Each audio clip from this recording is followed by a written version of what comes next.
I used to think the worst kind of silence was an argument that ended with a slammed door. Now I know it's the kind where nothing is technically wrong, but everything feels off. It started small. Or maybe it started long before I noticed. The house used to feel full even when it was quiet, her humming in the kitchen, her keys tossed in the bowl by the door, her bare feet crossing the hallway in the dark. Then slowly the sounds thinned out. Dinners turned into two separate schedules. She'd text, "Running late, don't wait up." I'd plate my food, eat at the table alone, and tell myself this was just what 20 years looked like. Careers. Stress, grown-up distance. The first time I really felt it, I was standing at the sink, washing dishes after another solo dinner. Her plate was still in the cabinet, pan untouched on the stove. No lipstick on a wineglass, no half-folded napkin left behind. I remember looking at the empty chair across from me and thinking, this feels like a rehearsal for living alone. She came in past 10. Hair in a loose bun, cheeks flushed, perfume stronger than usual. Not the office perfume, something sweeter, bolder. "Hey," she said, almost too casually, dropping her bag on the couch instead of her usual spot by the door. "Sorry the meeting ran late. You didn't have to wait." "I didn't," I said. "There's leftovers." "Oh, I'm not really hungry." She gave me a tired smile and brushed past me to the bathroom. 20 years together and I couldn't tell if she was lying or if I just didn't want to know. At first I explained everything away. New project at work, her boss being demanding, traffic, age, us. But explanations don't stop the way your stomach knots when your wife turns her phone face down, screen dim, every time you walk into the room. I noticed the little things. Her laugh at messages she never shared. The sudden care with how she dressed for just another late meeting.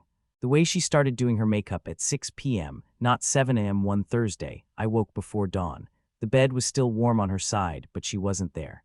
I found her in the kitchen, lit only by the fridge light, scrolling on her phone. "You're up early," I said. She jerked slightly, like I'd caught her doing something wrong, then laughed it off. "Couldn't sleep. Figured I'd start the coffee." Her thumb locked the screen in one quick motion. "Everything okay?" I asked. "Yeah, just work stuff." She kissed my cheek, eyes already sliding away. "Go back to bed." I didn't. I sat at the table, listening to the coffee machine hiss and sputter, watching the glow of her screen flicker against her face when she thought I wasn't looking. That day, I started noticing the distance like a bruise. You can bump it, ignore it, pretend it doesn't hurt, until someone presses just a little too hard. A week later, it was the anniversary of our first date. Nothing big, not a milestone year, but we'd always acknowledged it. A takeout order from the same cheap Italian place, a shared bottle of wine, a quiet, "Can you believe it's been this long?" She forgot. I came home with a small box, nothing dramatic, just a bracelet I thought she'd like. The apartment was dark except for the soft glow from the bedroom. Her suitcase was half open on the bed. "Business trip?" I asked, forcing lightness into my voice. She jumped a little, then smiled too brightly. "Yeah, remember, I told you. The conference out of town. I leave tomorrow." She hadn't, or maybe she had in passing while I was half asleep. Either way, it landed like a stone in my chest. "How long?" I asked. "Just 2 nights. It's not a big deal." She turned away to fold a blouse, her fingers moving too carefully. "They need me there." I held out the little box. "Happy 20 years since first date," I said, trying to make it sound like a joke. She froze. Turned, her face softened in a way that almost broke me. "Oh God, I'm so sorry. I've been distracted. You didn't have to." "I wanted to," I said. She took the box, opened it, smiled, and stepped forward to hug me. Her body pressed against mine, warm and familiar, but her shoulders were tense, like she was bracing against something invisible. That night, she slept facing the wall. We used to tangle our legs together without thinking. Now there was a polite strip of cool sheet between us. The collapse didn't come with a scream. It came with a notification sound. 2 days later, the night of her conference, I couldn't sleep. It was raining hard, the kind that makes the whole city sound like it's underwater. The apartment felt too big, too hollow, every drip and creak magnified. Her laptop sat on the dining table. She'd rushed out the door that morning, late for her flight, coffee in one hand, suitcase in the other. "Can you maybe email those files if I need them?" she'd asked. I had to leave it. I told myself I was being helpful when I opened it, just checking to see if there was anything important she needed. The password was the same as always, our wedding date. The screen came to life. Email, browser, calendar. I clicked on her email, intending to search for the conference details. Instead, my eye caught a subject line pinned near the top. "Last night." No name I recognized in the sender, just an initial and a dot. I hovered over it. My heart hammered so hard it drowned out the rain. "Don't trust her. Close it." She said it's work. My fingers didn't listen. I clicked. The message wasn't long. It didn't need to be. It mentioned the hotel name, the city, the way she'd finally stopped pretending tonight, and how he could still smell her shampoo on his hands. A joke about her leaving her wedding ring in the bathroom so she wouldn't have to feel guilty. The words blurred. For a second I thought I might pass out. My first instinct wasn't rage. It was denial so complete it was almost a kind of insanity. This has to be a misunderstanding, a spam mail, a wrong address, some terrible joke. I checked the timestamps. The message was from 1:12 a.m. the same night she'd come home late, cheeks flushed, saying the meeting ran over. I clicked his name, a thread opened. Weeks of back and forth, midnight messages. Photos I couldn't unsee. Her words in that familiar tone I used to think was only mine, sent to someone else. Jokes, complaints, confessions. I feel more seen in these few months than I have in years, she'd written. My chest tightened like someone had wrapped steel wire around my ribs and pulled. We have 20 years, a house, a history. How do you replace that with a few months? The last message in the thread was from her, sent that morning. Can't wait to get away with you. I need this. I read that line over and over, the rain hammering at the windows, the cursor blinking at the end of her words like a pulse that wasn't mine. Then my phone lit up on the table beside the laptop. Her name, incoming call from the conference she wasn't really at. My hand hovered over the screen. Answer and pretend nothing's wrong. Let it ring and show my silence. Ask her outright and listen to her lie or confess. I swallowed, throat dry, and let it ring. Once, twice, 3 times. On the 4th ring, I took a breath and finally slid my thumb across the screen. Hey, I said, my voice sounding like it belonged to someone else. How's the conference? There was a pause on the other end, long enough to tell me she heard something different in my tone. Long enough to know nothing would be the same after whatever she said next. And that was the moment, right there, with the rain, the empty chair, and our entire life balanced on a single word, when everything quietly began to collapse. Her voice came through the line too bright, too practiced. Hey you, it's fine, long day, how are things at home? Home, the word felt wrong, like it belonged to some other couple that hadn't just seen what I'd seen.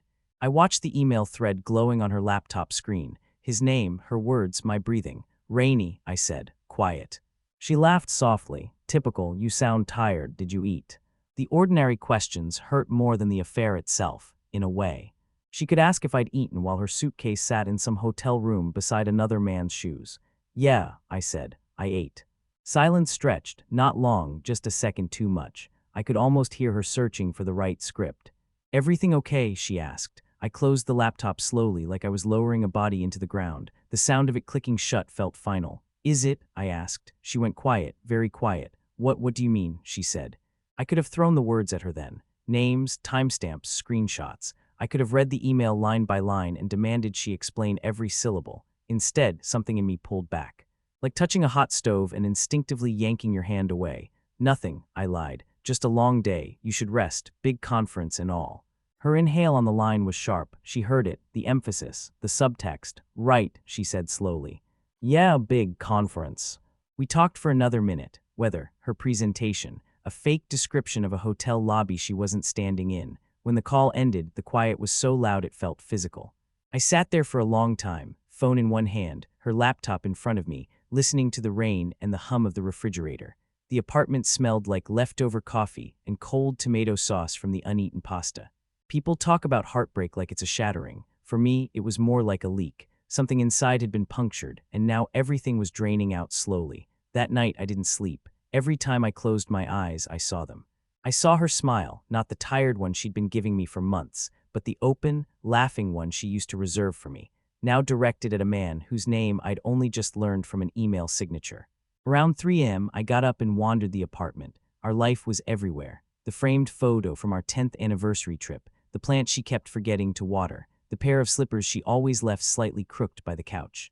I picked up one of her mugs from the drying rack. Lipstick stained the rim. I pressed my thumb over it as if I could erase the mark, as if erasing it would rewind time. At dawn, the rain softened.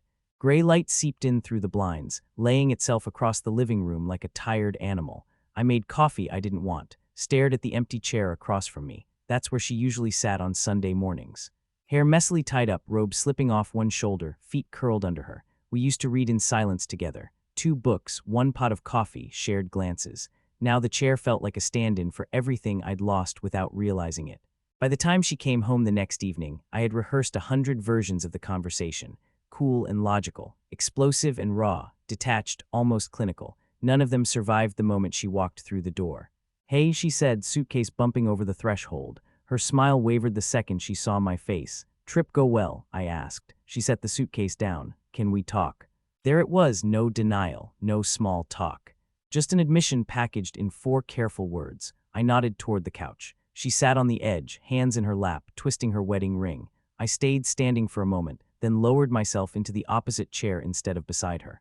That tiny decision drew a map between us. "I think you already know," she said quietly. "I read the emails," I replied, "some of them."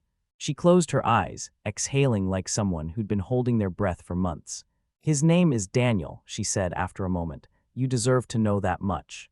Daniel, a name so ordinary it made everything worse. No villain's name, just a normal man who'd stepped into my life through a side door I hadn't been guarding. "How long?" I asked. "A few months," she said. "We met through work. It wasn't supposed to." Her voice cracked. She swallowed and tried again. "I know that sounds ridiculous." "It wasn't supposed to be anything."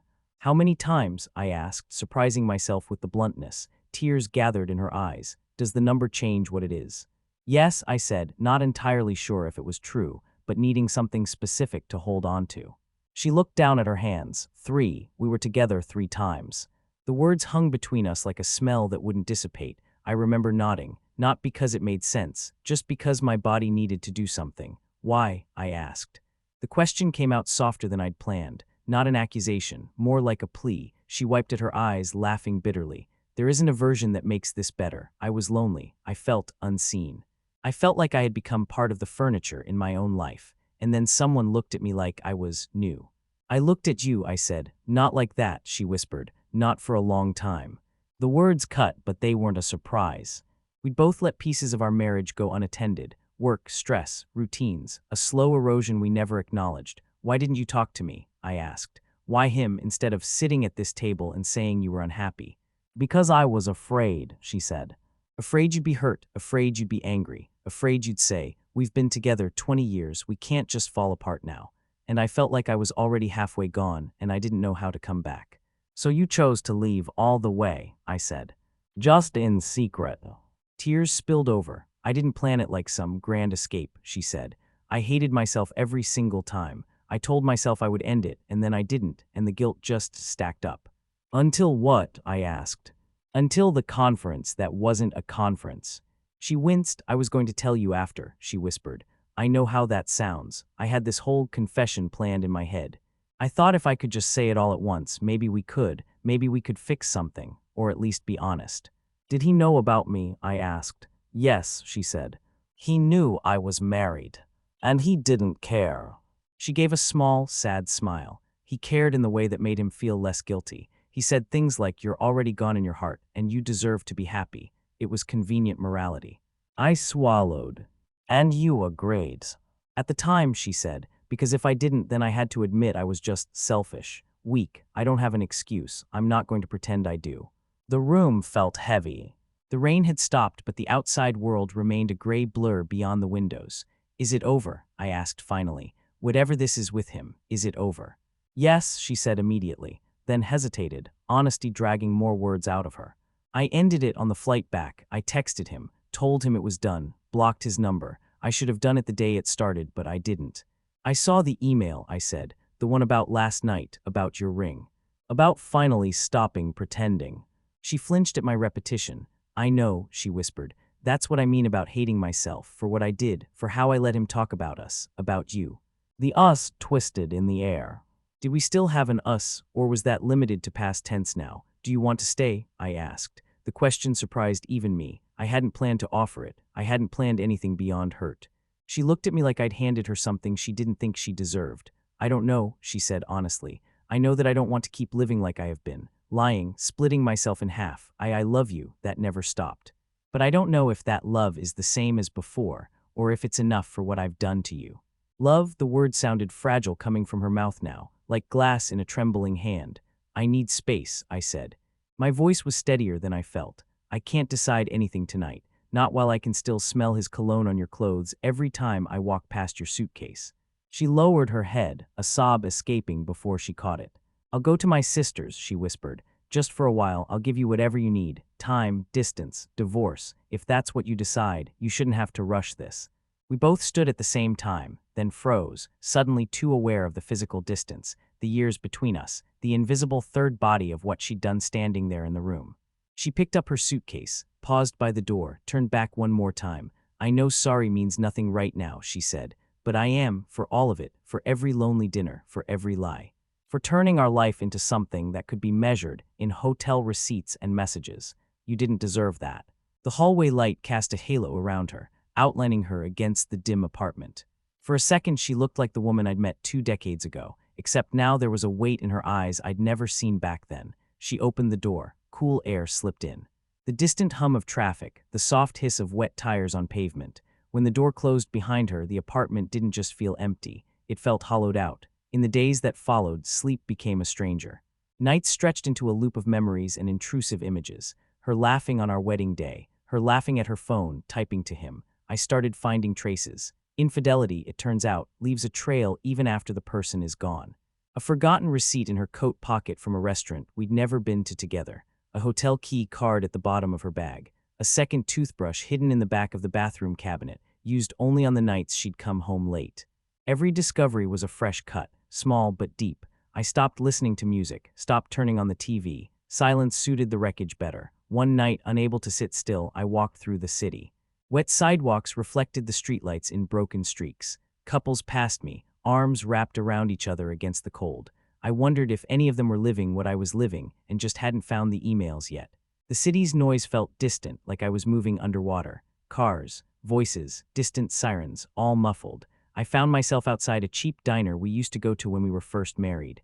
We'd sit at the window, sharing fries, making fun of strangers' outfits, planning a future that, at the time, seemed too big to fail. Now the neon sign buzzed faintly, half the letters flickering, like even the memories had dimmed. I didn't go in, I just stood there, watching the condensation on the glass until my phone buzzed. A message from an unknown number. For a second, my heart lurched, the way it does when you're about to see the villain in person for the first time. The text was simple. I'm sorry for everything. You don't know me, but you deserve that much. No name, no context, but I knew. I stared at it for a long time, the diner's neon reflecting in the screen. The other man had found my number. My thumb hovered over the keyboard. 1,000 possible replies swirled through my mind. You're only sorry you got caught. You stole my wife. You can keep her. You'll never understand what 20 years feels like from this side. Instead, in the end, I just deleted the message, blocked the number. She had already brought him into my life. I refused to let him stay any longer than necessary. Back at the apartment, I sat in the dark living room, city lights leaking in through the blinds, painting pale stripes across the floor. On the coffee table lay our wedding album. I hadn't meant to take it out. I'd been looking for a document and found it shoved under a pile of folders. The photos didn't lie. We had been happy, once. I ran my finger over a picture of us dancing, her head on my chest, my hands on her back, unaware of the future, of empty chairs and unanswered questions. By the time the clock crept past midnight, my eyes burned, but tears never came. Grief had settled into something heavier, not sharp anymore, just dense, like carrying a stone in your chest. That's how I lived for a while, days at work going through motions. Nights in an apartment that felt like a museum of a marriage that had already ended, even if the legal documents didn't say so yet. Then, one rainy evening, weeks after she'd left, but before anything had been decided, there was a knock at the door. Not a text, not a call, a knock. It echoed through the quiet rooms over the sound of the rain into the hollow space where my life used to fit so neatly.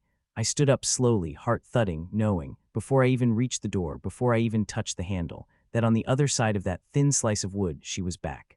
And nothing about her return would be simple. For a moment, I just stood there, hand hovering inches from the doorknob, watching the shadow of her feet under the gap. The rain outside filled the hallway with a faint hiss, like the city itself was exhaling. I opened the door. She stood there with no suitcase this time, just a small overnight bag slung over her shoulder, hair damp from the drizzle, mascara smudged in the corners like she'd wiped at tears and given up halfway. "Hi," she said. It was the same word she'd used the day we first met at a friend's party. Back then it had been light, curious. Now it fell between us heavy. "Hi," I replied. We stared at each other.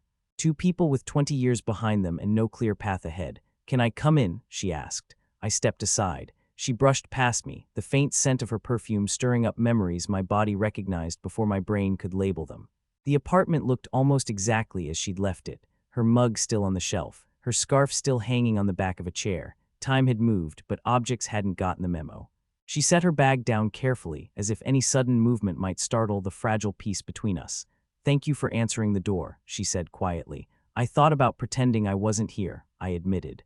Honesty felt like the only currency left that wasn't counterfeit. She gave a small, sad laugh. "I wouldn't have blamed you."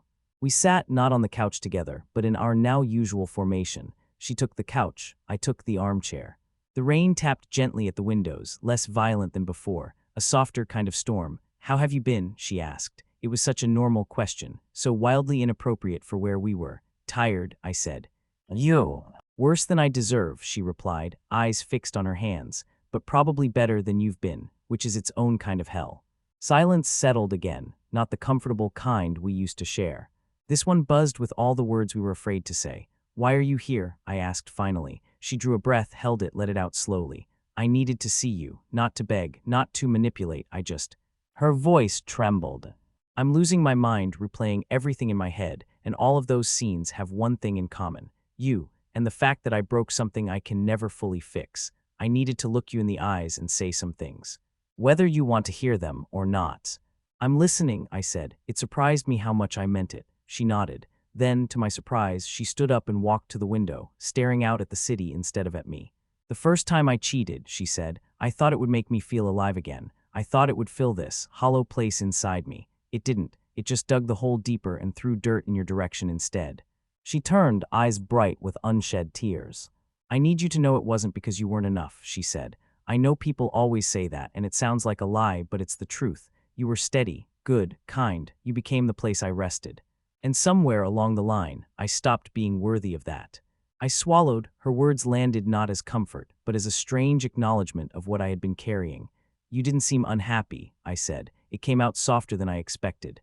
"I was," she said, "but not because of you, because of me, because I kept measuring myself against this imaginary life I thought I should have had, and instead of changing anything honestly, I reached for the easiest, ugliest shortcut." "Another man," I said. "Yes," she replied, not flinching this time.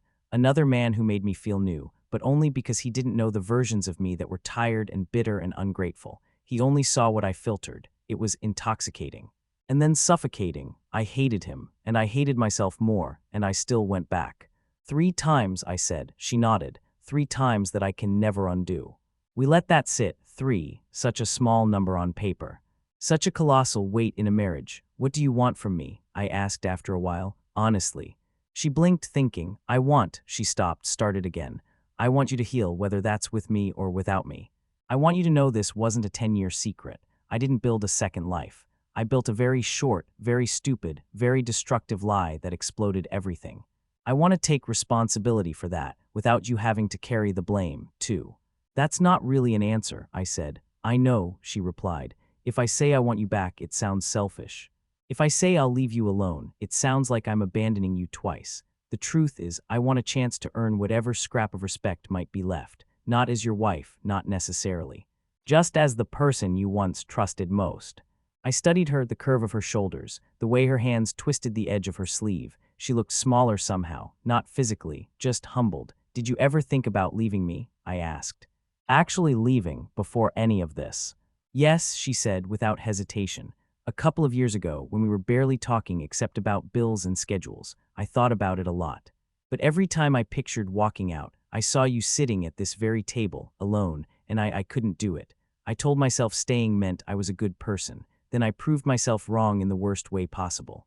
"If you felt that way," I said quietly, "maybe you should have gone." Her head snapped up. "You'd rather I'd left than cheated?" she asked. "Yes," I said, no hesitation. "If you'd left, I would have been devastated, but at least the story I told myself about us wouldn't have been retroactively poisoned." She closed her eyes, a tear finally escaping down her cheek. "I never thought of it like that," she whispered. "And that's exactly the problem. I only thought about my own fear, my own comfort." We sat with that. "I talked to a lawyer," I said. The words felt surreal in my mouth. She inhaled sharply, then nodded. "Of course," she said. You need to protect yourself. I've made sure you can't rely on me. That's on me." "I didn't file yet," I added. "I just needed to know what it would look like. In practical terms, money, the apartment, everything." "What did they say?" she asked. "That it's doable," I said. "That it'll hurt, that 20 years is a lot to divide on paper." That no legal system in the world can translate this, I gestured between us, into something fair. She gave a sad smile. The system wasn't built for fairness, she said, just for endings. Her voice broke on the last word. She wiped her face with the back of her hand, took a steadying breath, and turned fully toward me. I'm not going to beg you to stay married to me, she said. You deserve better than a performance. But I am going to ask for one thing, if I can. What? I asked. When you remember our 20 years, she said, please don't let the last few months erase the rest. I know I don't get to control your memories. I forfeited that. But we did have real love, real laughter, real moments that mattered. I don't want you to feel like all of that was fake just because I ruined the ending. I thought of the wedding album, the anniversaries, the late-night talks. The way she used to fall asleep on my shoulder during movies and drool on my shirt without embarrassment. No, I said slowly. It wasn't fake. It just ended differently than I thought it would. A tear slid down her face, but she didn't hide it. Thank you, she whispered. The clock on the wall ticked quietly. In another life, we might have made tea, turned on some soft music, talked this through with hands held, promises made. In this life, we just sat there in a room filled with ghosts. Can I ask you something? She said. Her voice was small. Go ahead, I replied. Do you hate me? She asked. The question landed with a weight I hadn't expected. I realized I'd never actually asked myself that. I closed my eyes for a second, searched the raw space inside my chest. No, I said eventually. I don't hate you. I hate what you did. I hate what it did to me, to us, to the version of my life I thought I was living. But you, I don't know what I feel for you anymore. It's like every feeling is layered over with something else. Like a palimpsest, she murmured. I opened my eyes. What? Old manuscripts, she said automatically, the way she used to when she'd explain things over dinner. They'd write something, then scrape it off and write over it again. But if you look closely, the original text is still there underneath, faint but permanent. I let out a breath that was almost a laugh. So what we had is the faint text, I said, and this mess is written over it. Something like that, she said, and I'm the one who picked up the knife and scraped. We fell quiet again. Rain, clock, distant siren. Why now? I asked eventually. Why come back tonight? You could have sent an email, a letter. You could have stayed gone. Because I woke up this morning in my sister's guest room and realized I'd been waiting for someone to come and make a decision for me, she said. You, a judge, a lawyer, the universe. And then it hit me. I already made the biggest decision without you when I cheated. The least I can do is show up in person for the consequences. And what do you think those consequences are? I asked. She looked around the apartment, at our photos, her mug, the indent in the couch where she used to curl up. Losing this, she said hoarsely. Losing you, losing the right to call this place home. Losing the version of myself that existed in your eyes. If somehow there's anything left at the far end of that, it will be more than I deserve. The honesty in her voice stung more than any excuse would have. What if I told you I don't know yet? I said. What if I told you I'm suspended between staying and leaving, and every time I think I've decided, I change my mind again? Then I'd tell you that's normal, she said softly, and that you don't owe me clarity on my timeline. I owe you patience.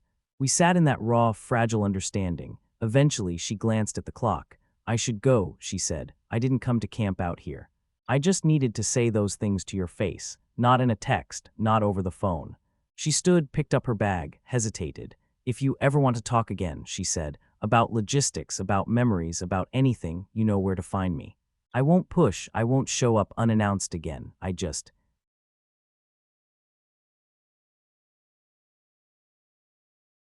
Her voice faltered. I'm sorry, for the last time tonight, and I will keep being sorry quietly, even if you never see it. She moved toward the door. Something in me tightened. Every part of me that remembered our mornings, our secrets, our shared language wanted to call out, to stop her, to ask her to sit back down. Instead, I said, wait. She turned, hope flaring in her eyes before she could hide it.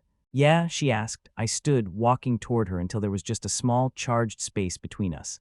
I don't know what we're going to be, I said. I don't know if there's a version of the future where we're still us. But I do know this, whatever happens next, I need to be the one who chooses it, not the version of me you imagined, not the man he imagines I am, just me, the one standing here. She nodded, tears spilling freely now. You deserve that, she whispered. So for now, I continued, we wait. Separately, you stay at your sister's, I stay here. We talk if and when I'm ready. We respect the silence in between, and one day I'll call you. Not to drag this out, but to end it, one way or another, cleanly. She swallowed hard. Okay, she said. I'll be here, even if here just means on the other end of a phone, waiting for the call that makes this officially over. We stood there, facing each other, 20 years between us like a bridge that had half collapsed.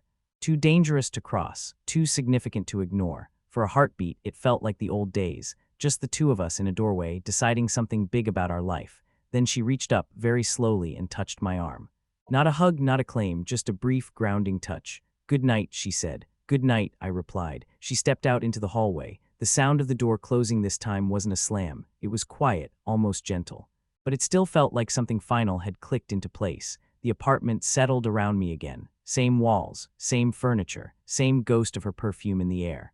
Only now, for the first time since I'd read that email, I felt something shift inside the hollow space in my chest. Not forgiveness. Not yet. Just the faintest outline of a future where this story didn't end with revenge or screaming or hatred. A future where the worst thing that ever happened to me didn't get to define every day that came after. I sank onto the couch, her old spot, and stared at the empty chair across from me. And in the quiet, with the rain easing off and the city humming softly below, a strange, unsettling question rose up. If she wasn't my wife anymore, who was I? Morning found me before the alarm did. Gray light seeped through the blinds, soft and cool, dust motes suspended in the air like the room was holding its breath. For once, the silence didn't feel like an enemy, just honest. Weeks had passed since that night at the door. We'd spoken a few times, short, practical conversations about accounts, about who would keep the apartment, about what to do with the old vacation house we almost never used. In between, there were long stretches of nothing. No calls, no texts. The first few days of that quiet felt like abandonment. Now they felt like space, room to breathe. I swung my legs over the side of the bed and sat there for a moment, feet on the cool floor, listening. The city was waking up outside, distant car horns, a dog barking, the muffled clang of someone dropping something heavy in the apartment above. For 20 years this had been our morning. Now it was mine. On the bedside table, 2 envelopes sat side by side, one from my lawyer, one from hers. Inside both, versions of an ending. I made coffee slowly, the familiar motions grounding me. Measure, pour, wait. The smell filled the kitchen, warm and bitter. The empty chair at the table still waited across from mine, but it didn't taunt me like it used to. It was just a chair now, an object. I sat down with the envelopes and a pen. People imagine the end of a marriage as a big, cinematic moment. Slamming doors, suitcases in the rain, raised voices. But sometimes it's just paperwork at 8 a.m. on a quiet Wednesday, a cup of coffee cooling beside you.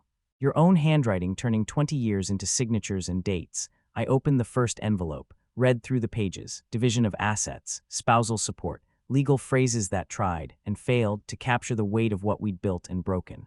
There was a line where my name needed to go, a date, a place for my initials. I set the papers down and stared at the window. Rain began again, light and steady, tracing thin lines down the glass.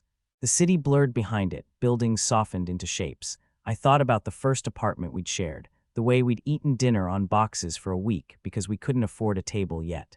How she danced with me in the kitchen to music from a cheap radio, bare feet on cracked tiles, laughing when I stepped on her toes. I thought about the night our heater broke in February, and we'd layered on sweaters and drank cheap red wine under 3 blankets, making up stories about the neighbors based on the sounds through the walls. I thought about the 100 small kindnesses that never make it into stories like this. Her bringing me coffee on nights I worked late, me fixing the cabinet door for the 3rd time because she kept swinging on it, notes left on the fridge. Soft apologies after pointless arguments. Those moments were real, just as real as the messages she'd sent him, just as real as the hotel receipts. For the first time, I felt both truths sitting side by side without tearing me in half. We were good, then we weren't. She loved me, then she betrayed me. Both things could be true. The coffee had cooled by the time I picked up the pen. My hand shook a little as I wrote my name, not because I doubted the choice, but because of the weight of it. Signing didn't erase the 20 years we'd had.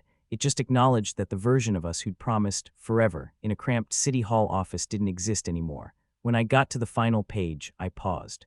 Was this forgiveness? No, forgiveness, if it ever came, would be quieter, less official. This was acceptance. I signed the last line. The rain picked up outside, drumming more insistently on the glass. It sounded strangely like applause. Or maybe just the world continuing, indifferent to the fact that my life had just split into a before and an after. I set the pen down and sat back. The papers looked unremarkable, just printed pages on a wooden table. And yet somehow everything felt lighter. Not better, not healed, just less suffocating. My phone buzzed, her name on the screen, as if she'd felt something shift at the same time. I let it ring once, twice, then picked up. "Hey," I said. Hey, she replied. Her voice sounded careful, like she was stepping into a room with breakable things. I signed, I said. No point in circling it. There was a small inhale on the other end. Okay, she said softly. Thank you for telling me. We both fell silent. The line hummed quietly in our ears. How are you? She asked after a moment. The same question as before, but it landed differently now. I'm here, I said, breathing, drinking bad coffee. Watching it rain. She gave a soft, almost inaudible laugh. That sounds like you, she said, then caught herself. Sorry, old habit. It's okay, I said, for once it was. Did you hate signing? She asked quietly. I thought I would, I said, but no, it hurt. Of course it did. It also felt necessary, like taking a splinter out. You bleed a little, but then healing has somewhere to start. I'll sign mine today too, she said. I won't drag this out. You deserve someone who fights to keep you, not someone you have to drag out of a mistake. I didn't reply. There was nothing to add that wouldn't turn into an argument we didn't need. Can I ask you something? She said. One last thing, and you can say no. Go ahead, I replied. When everything is final, she said, would you ever consider meeting me for coffee, not to rehash, not to fix anything? Just two people who shared a life, acknowledging the end of it in person. I thought about it, sitting across from her at some cafe, older than when we started, younger than we'd planned to be when it ended. No rings, no shared future. Just history, maybe, I said honestly. Not now, not soon, but maybe one day, when this feels like a story that happened to me, not a wound I'm still standing in. That's fair, she said, more than fair. We were quiet again. The kind of quiet that used to feel warm, now it felt neutral. I hope you're happy one day, I said suddenly. The words surprised me. She sniffed softly on the other end. Thank you, she whispered. I hope you're happy sooner. I thought about correcting her, about telling her happiness wasn't the point right now. Survival was, but instead I just said, take care of yourself. You too, she replied. We didn't say goodbye. We just let the line go silent and hung up. The morning moved forward. Light shifted slightly in the room. The rain softened again, then stopped. I stood and carried the signed papers to the door, placing them on the small table where we used to dump mail and keys. They'd go out later to offices and courts and systems that didn't know our jokes or our routines or the way she used to steal the blanket in her sleep. In the bathroom, I noticed something that had been there for weeks, but I hadn't really seen. Her second toothbrush, the one from the back of the cabinet. I picked it up. It felt light in my hand. Insignificant. I turned it over once, then dropped it into the trash can. No ceremony, no speech. Just letting go of something small that had carried too much weight. Back in the bedroom, I opened the closet. Her clothes still hung on one side, neat and familiar. We'd agreed she'd come by to pack them up once the last of the legal work was done. I ran my fingers along the fabric. Soft cotton, silk, the dress she'd worn to our friend's wedding, the sweater she'd cried into the night her mother died. I stepped back and closed the door. There would be a day when this closet only held my things. When the apartment only reflected my life. When the ghost of her presence would be less sharp. That day wasn't today, but for the first time, it felt reachable. I went back to the kitchen, poured myself a fresh cup of coffee, and stood by the window. The city stretched out below, washed clean by the morning rain. Cars moved. People hurried. Lights blinked in distant office towers. The world didn't care that my marriage had ended, and somehow that made it easier to breathe. I thought about the story I'd been telling myself since that night at the laptop, that I was a man whose life had been destroyed overnight, whose 20 years had been erased by someone else's choices. Now standing there with a warm mug in my hands and a quiet day ahead, the story shifted. I was a man whose life had changed overnight, who'd lost something precious and real, who'd been lied to and betrayed. But also a man who had survived every single day since, painfully, messily, but still here. I pictured a future version of myself, older, maybe in a different apartment, maybe in a small house somewhere quieter, making coffee for one and not feeling the sting of it, maybe with someone new across the table, maybe alone but content. Either way, I knew one thing. I didn't want to spend the rest of my life as a cautionary tale. I wanted this chapter to be exactly that, a chapter, not the whole book. I took a slow sip of coffee, watched a ray of sunlight break through the clouds and land on the wet pavement outside, turning a small patch of gray into something almost golden. For the first time since she'd said hi at the door all those years ago, I allowed myself to say something I'd been afraid of. It's okay, I whispered into the quiet room. Let go. Not of her memory, not of the good years. Not even of the hurt which would take its own time to fade, but of the need to go back, to fix it, to rewrite the ending. The marriage had ended overnight in a way, with an email, a phone call, a confession. But the letting go, that would be slower, gentler, like morning light creeping across a room 1 inch at a time. I stood there and let the light find me. and let the light find me.